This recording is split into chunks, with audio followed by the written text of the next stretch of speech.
Well, good morning and welcome to Fiss. This is the fun, interactive Sunday school, and we've been to some interesting places. At the end of each video clip, I've been putting down some places that Lois and I have traveled to and asking you to try to guess where we've been. So far, nobody's guessed right except my daughter, who knows where we've been and has seen some of the pictures that I put behind us.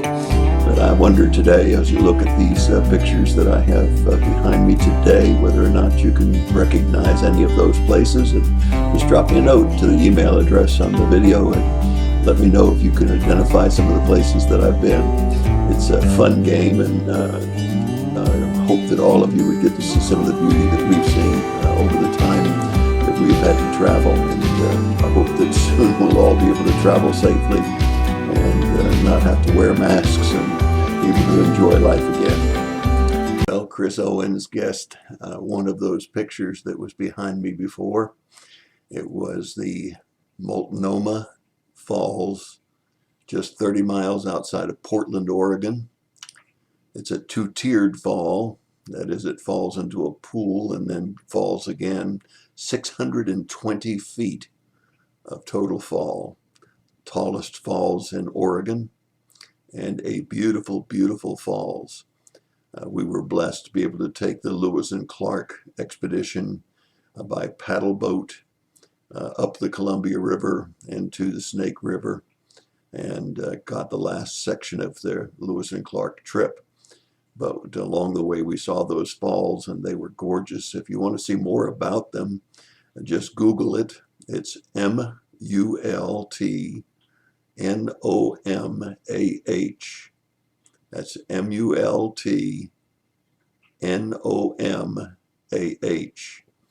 And you'll see that there's a YouTube video of those falls, live action. Beautiful, beautiful falls. So let's get to today's lesson. Well, we're looking at the Proverbs of Solomon, and he humbly prayed for wisdom and for understanding for his people. And he wrote over 3,000 Proverbs, but we have probably 29 of his Proverbs here. We found that prayer in 1 Kings chapter 3 and in 2 Chronicles chapter 1.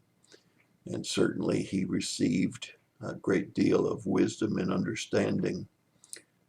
Solomon was anything but perfect, but nevertheless we can gain a lot from what he asked for from God and what he gave us through the Holy Spirit as the Proverbs were recorded for us. In context, we found in chapter 1 the purpose of Proverbs and who the writer was, Solomon. We also found the protection and path that is given to us through wisdom and understanding. In chapter 2, we find that protection and path clearly designated through one of the Proverbs that we all have learned by heart. Trust in the Lord with all your heart. Lean not on your own understanding. Acknowledge him in all your ways, and he will direct your path. And as we enter into chapter 3, it's very important that we remember what we've already studied in chapter 3. There were 4 principles that he gave us, and then he gave us 5 general outcomes. Now remember, we talked about the fact that the outcome of a proverb is not a promise. There are certainly lots of exceptions to people not having received all of the benefits of the generalization of following the proverb. So in chapter 3, verses 1 through 20, the 4 things that we should have learned last week was that kindness and truth should be in our hearts. That is, that we should live them out, kindness and truth. Secondly, that we should trust in the Lord with all our heart. Number 3, that we should be generous in our giving to him as a form of worship as well as giving otherwise.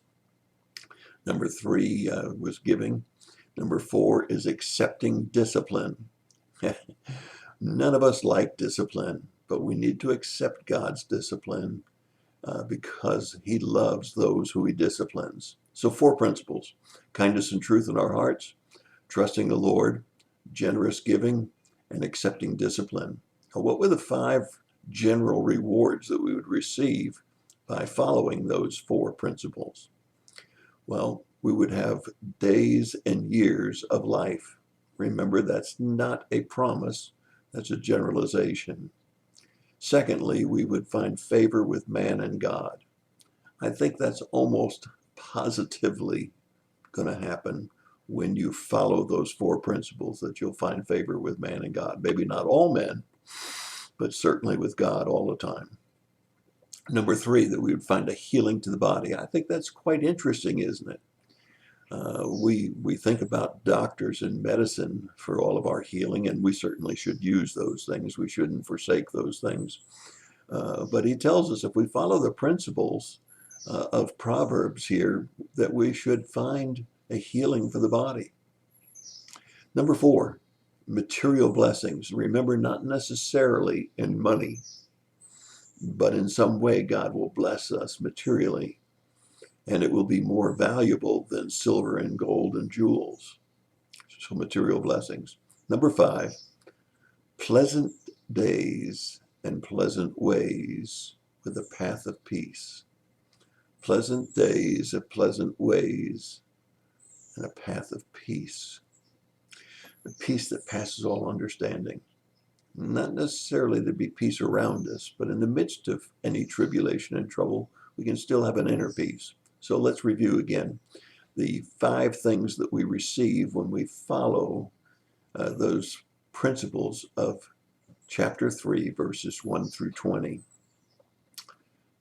Days and years of life, favor with man and God, healing to the body, material blessings, but not necessarily money, and pleasant days and pleasant ways with a path of peace. Those come from following God's treatments. Let's take a look at today's scripture verses. My son, let them not vanish from your sight. Keep sound wisdom and discretion, so they will be life to your soul and adornment to your neck. Two things we should watch for as we go through Proverbs, not just this proverb, but all Proverbs. Very often, the writer of Proverbs tells us about the contrast between the righteous and the wicked. Let me say that again.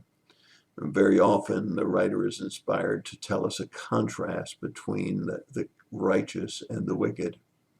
The second thing that I find, particularly in this proverb, is that wisdom and understanding is an action that we can take. Not that we always take, but wisdom and understanding is an action that is available to us. And the psalmist, the Proverbs writer tells us that there are benefits from following wisdom and understanding. Let me say that again. We constantly find wisdom and understanding activities which then yield general benefits. Not always going to receive these benefits, but generally will receive these benefits.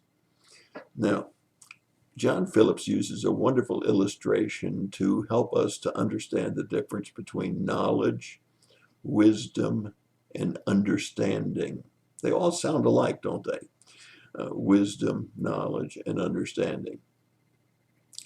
Knowledge would be one thing, wisdom would be another, and understanding is still a third. And here's the way John Phillips suggests that we think about this. A mother is ironing, and as she's ironing, her little girl sees that the iron makes the fabric smooth. The wrinkles are gone. And there's a pleasant odor as she irons. So the mother gets a phone call, and when she's getting ready to go and answer the phone, she says to her little girl, "Don't touch the iron. It's hot and will burn you." Now that's wisdom or knowledge. It's knowledge. She has the knowledge that the iron is hot and will burn her. Now, when she goes to the phone, the little girl looks at the iron and thinks about what a pleasant smell and how nice the fabric looked after the iron went over it. And so she reaches up to grab the iron. and touches it in a place where she shouldn't. And as a consequence, she is burned. Now, what has she gotten? She's gotten wisdom, that the iron can burn her. She had the knowledge. She already been told by her mother that the iron could burn her. But only when she'd burned herself did she understand the wisdom of her mother's instruction. Now, the next time her mother is ironing, she's reminded of the pleasant smell and the wonderful outcome on the fabric. And the phone rings, and her mother goes to answer the phone. And when she goes to answer the phone, she reminds her daughter, she says, "The iron is hot and will burn you. Remember what happened last time." Now, the little girl has not only the knowledge that the iron is hot and can burn her, she has the wisdom of having been burned and knowing firsthand that it will and can burn her. And now she has the temptation to grab hold of the iron anyway. This comes in understanding. She has the knowledge, she has the wisdom, and now recognizing that the iron can and will burn her, she does not take hold of the iron because she has understanding, or she's put into application what knowledge and wisdom have already been given to her. And the same thing is true of the Proverbs. The Proverbs are knowledge. Their wisdom if we follow them knowing that God knows what's best for us. But unfortunately, many of us make the wrong choices, even though we had the knowledge. When you go through some of these Proverbs with me, you're going to recognize many times you had that knowledge, but you didn't have the wisdom, therefore, no understanding, and you suffered the consequences of that contrast. Now, let's take a look at those verses, 21 and 22. He says, don't forget the knowledge and wisdom you have. Keep them in your heart. Keep them around your necks. And don't forget them. Keep them in your mind.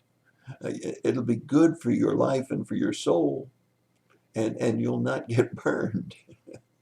That's basically what we're saying in verses 21 and 22. So let's take a look at verses 23 and 24. Then you will walk in your way securely, and your foot will not stumble. When you lie down, you will not be afraid. When you lie down, your sleep will be sweet. Verse 23, a safe path. When we keep his proverb, we'll have a safe path. And remember the little girl? When she got understanding, not just knowledge and not just wisdom, but when she got understanding and she didn't touch the iron, she didn't stumble. She didn't burn herself again. It's really important for us to remember that very great truth. In verse 24, it says, we'll have peaceful mind. There's nothing better than to know that you're following the path of the Lord. And that way you're not afraid, and it's pleasant sleep. And we know that God is there taking control of all things and that he has made our path straight. So when we look at the benefits, it's very clear for us to see that we have a safe path and a peaceful mind. Listen to what it says in Hebrews chapter 12, beginning at verse 1. Therefore, since we have so great a cloud of witnesses surrounding us, let us lay aside every encumbrance, the sin which so easily entangles us, and let us run with endurance the race that is set before us, fixing our eyes on Jesus, the author and perfecter of faith, who for the joy set before him endured the cross, despising the shame, and has sat down at the right hand of the throne of God. Yes, we need to remember that if we follow Proverbs and we keep his wisdom, his knowledge, and his understanding in our hearts, and we follow them, that we're going to have a safe path and a peaceful mind and sweet sleep. Let's take a look at the next two verses. Do not be afraid of sudden fear, nor of the onslaught of the wicked when he comes. For the Lord will be your confidence and will keep your foot from being caught. It's really easy to sleep well at night and to not have any fear when things are going along pretty good. But look at those two verses again. It says, when suddenly fear comes upon you, how do you do when life is full of stress and all of a sudden you're faced with some really serious problems? It's really clear when you take a look at these two verses. Do not be afraid of sudden fear, nor the onslaught of the wicked when they come. For the Lord will be your confidence and will keep your foot from being caught. Yeah, it's really easy to be right in the center of God's will and not be fearful and not be trembling. But when the onslaught of fear comes, when the stress of life actually comes, then it's a little harder to remember the Proverbs that tells us about what we need to do to follow his path and to trust in him with all of our heart and lean not on our own understanding. Remember Peter? It's found in Matthew chapter 14. There were wind and waves. They were out in the sea, and Jesus came walking to them on the water. And Peter knew about the wind and the waves. And he said, Lord, ask me to come to you. Jesus said, come. And Peter got his eyes on Jesus and he stepped out of the boat. I don't know how many steps he took before he started to look at the wind and the waves, but they suddenly came upon him. Suddenly he was aware of their presence. Suddenly he realized the danger that he was in. He began to sink. Jesus said, fear not. You see, we have a great ability when things are going well to trust in the Lord with all of our heart. But friends, life is full of stress, trials, and tribulations. And that's when we have to keep our eyes on him and his word even more than any other time. And that's what this verse is all about. It says, for the Lord will be your confidence. You've seen him do it before. You'll see him do it again. Even when fear comes, even when your enemy seems to be closing in on you, he's right there. He'll take care of you.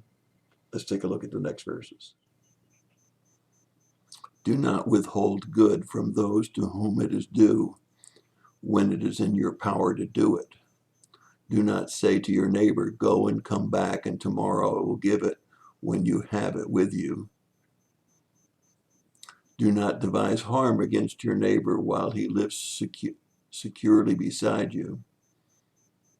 Do not contend with man without cause if he has done you no harm. Do not envy a man of violence, and do not choose any of his ways. In 5 verses, we have 5 don'ts. None of us like don'ts. These are good things to remember that we should not do. I like verse 27 because it says, when it's in your power. It's not always in our power to do everything that we ought to do. But when it's in our power, we're not to withhold paying somebody what is due them or what belongs to them. And that's their paycheck if we're an employer. That's paying back if we've borrowed. That's giving back if we've borrowed. And so we need to be sure that we don't withhold those things that belong to others. We need to be sure that we're fair and honest and ethical whenever it's in our power. And we can't use excuses about whether it's in our power. Verse 28, don't delay in giving when you should give. Don't procrastinate. When God puts it on your heart, do it. Now, I don't mean be impulsive. I mean, if they have a sad advertisement on TV about dogs and cats that are starving to death, and your compassion says, I need to write a big check. Check out the organization first. But if you have the money and God's put it on your heart and the organization checks out okay, then don't procrastinate, don't delay. So don't delay in doing what you need to do when somebody's in need. Number 3 is verse 29, which is don't plan to harm your neighbor. Now, I hate to be political, but this is where the bad cops versus the good cops come into play. If you've got prejudice and bias and bigotry in your heart, and you're just looking for an excuse to harm your neighbor, that's wrong. That's very wrong. That's detestable. He trusts you. When you put on that badge, or you put on that fireman's uniform, or you put on the doctor's suit, or you put on the nurse's suit, your neighbor trusted you to do what you had agreed to do as a neighbor. And so we need to plan not to harm anyone. It's a detestable thing when we do that. And then number 4, verse 30, don't debate, strive, or bring contention or accuse without real good cause. Debating and contention and striving and debating, all of those things, they don't accomplish anything. Probably just make you madder and make the person you're dealing with madder. So we have a don't again. And don't envy those that gain by violence and cleverness, or by shrewdness, or by deception, or deceiving. Don't envy them for that. They may have some material stuff that's not worth anything, because it's all going to be burned up anyway. So don't envy them because they got something because of their deviousness, or their violence, or their cleverness, or their shrewdness. So there's 5 don'ts there. Don't withhold what belongs to somebody else. Don't procrastinate in giving. Don't plan to harm someone. Don't accuse, debate, or have contention with someone without a real good cause. And don't envy those that get ahead by violence, or cleverness, or shrewdness, or deception. Don't do those things. Proverbs tells us those are not things to do. The righteous don't do those kind of things. So take a look at those again. Ask yourself, am I guilty of doing those things? Do I hang on to something that doesn't belong to me? Do I procrastinate when it comes time to give and God's telling me that I need to give? Do I plan to harm, or do I have bigotry or hatred in my heart that allows me to hurt somebody else, or to allow them to be hurt? Do I accuse or debate or strive with people without a good cause? Am I just looking for a fight? Do I have a chip on my shoulder? Do I envy those that are getting ahead because of their deception, and because of their cleverness, and because of their shrewdness? I watch some of these advertisements on TV for senior adults, for life insurance, and for Medicare benefits, and I think to myself, those people are designing those advertisements to take advantage of the elderly and not make clear that it's no longer Medicare, but it's their own plan, and it's a plan that perhaps won't serve them as well as whatever Medicare is providing, or whatever they might have chosen, where they can follow their own doctors and own hospitals. I'm not saying they're all bad, but I'm saying that they designed those commercials to take advantage of the senior, to confuse them with the fact that this is not Medicare, but this is a plan that replaces Medicare. They're not very honest about the way they present them. So let's take a look at the last couple of verses here in our study. For the devious are an abomination to the Lord, but he is intimate with the upright. The curse of the Lord is on the house of the wicked, but he blesses the dwelling of the righteous. Although he scoffs at scoffers, yet he gives grace to the afflicted. The wise will inherit honor, but fools display dishonor. And finally, in these last verses, we find that tremendous contrast that's so often found in Proverbs, the contrast between the upright and the wicked. In verse 32, we find that God is close to and has an intimate relationship with those who have integrity and are righteous, and yet those that are wicked are an abomination to him. 9 times in the book of Proverbs, the word abomination is used to describe the most wicked and vile of all of those. And then in verse 33, he says, cursed is the house of the wicked, but blessed is the dwelling of the righteous. We see this contrast between the wicked and the righteous, but we also see the blessings that come for the righteous, as well as the curses that come for the ungodly. In verse 34, we see the Lord is going to be one of those ones that is giving grace to the afflicted, while we find that the Lord scoffs at those that are scoffers. And then finally in verse 35, we find a wonderful picture of the fact that the righteous will inherit glory and honor, while the wicked will actually demonstrate or show the shame or dishonor. And that's so often the case.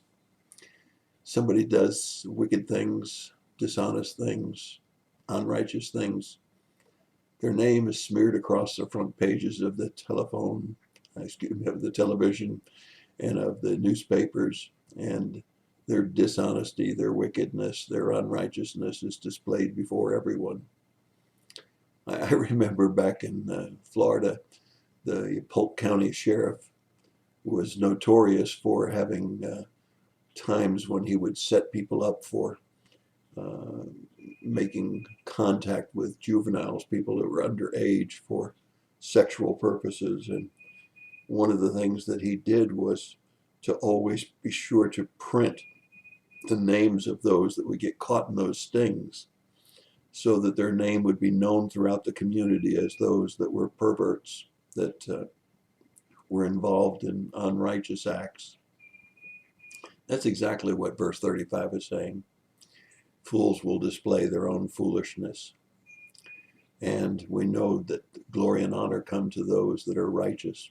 I read an interesting story as I was going through John Phillips' particular commentary on this section of scripture, and it was about David Livingstone, who was in Africa, and something that I never knew about David Livingstone, where I should say I didn't know as much about David Livingstone as I did when I read this particular little clip that Phillips used. Livingstone, when he was down there, not only went down to save souls, but he saw the plight of the Africans enslaved and being treated as pieces of meat and being traded and bartered and sold for servitude. And he went back to England in a time when it wasn't popular to oppose those kinds of things. And he did everything that he could to try to right that wrong that was going on in Africa. Perhaps at that time there were a lot of scoffers. Perhaps there were a lot of people who didn't really care one way or the other. But today in England, if you look at his tombstone, if you look in their history books, you'll find that he has honor and glory because he saw an unrighteous act and did everything that he could to correct it. That's what we should do. In this day of civil unrest, in this day of discrimination and bigotry, discrimination and reverse discrimination, and all of the unrighteousness that's going on, we should do all that we can to make justice, fairness, and to straighten out the world and its way of treating people so that everyone is treated equally, everyone gets justice under the law, and that there's no favoritism shown in our court system either direction, but that justice would prevail with facts and with the actual events that are involved. So it's very, very interesting for us to take a look at this proverb and see the contrast between the wicked and the righteous, and to discover the blessings that come from being righteous and allowing God to direct our paths, and the punishments and the curses that come from being unrighteous and wicked. It's something that we know now. It's something that we maybe understand, but we need to be like that little girl with the iron. We need to be sure we don't forget. We need to be sure that the enticement of the smell of the ironing and the magic of taking wrinkles out of clothing doesn't cause us to grab the hot end of an iron. We need to learn, hopefully not always by our own mistakes. Hopefully sometimes we'll just listen to the knowledge of others, and we'll understand, and we'll live out the lives that God intended for us to live out. And I hope that you've enjoyed this lesson in Proverbs 3. I hope that you'll go back and look at it again, read the text again, and most of all, that as you live your life, you'll try to live it out.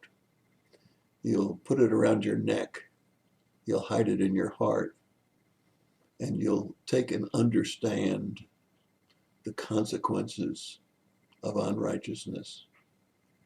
Hope you had a great lesson. Hope that you'll write me and tell me if you recognize any of the other scenes. Well done, Chris, in identifying the falls. And I added one more picture at the very beginning. Hope that you recognize that picture and that you'll write me and tell me that you've seen some of the places and where they are. Stay tuned for Mark and a great message from God's Word. God bless.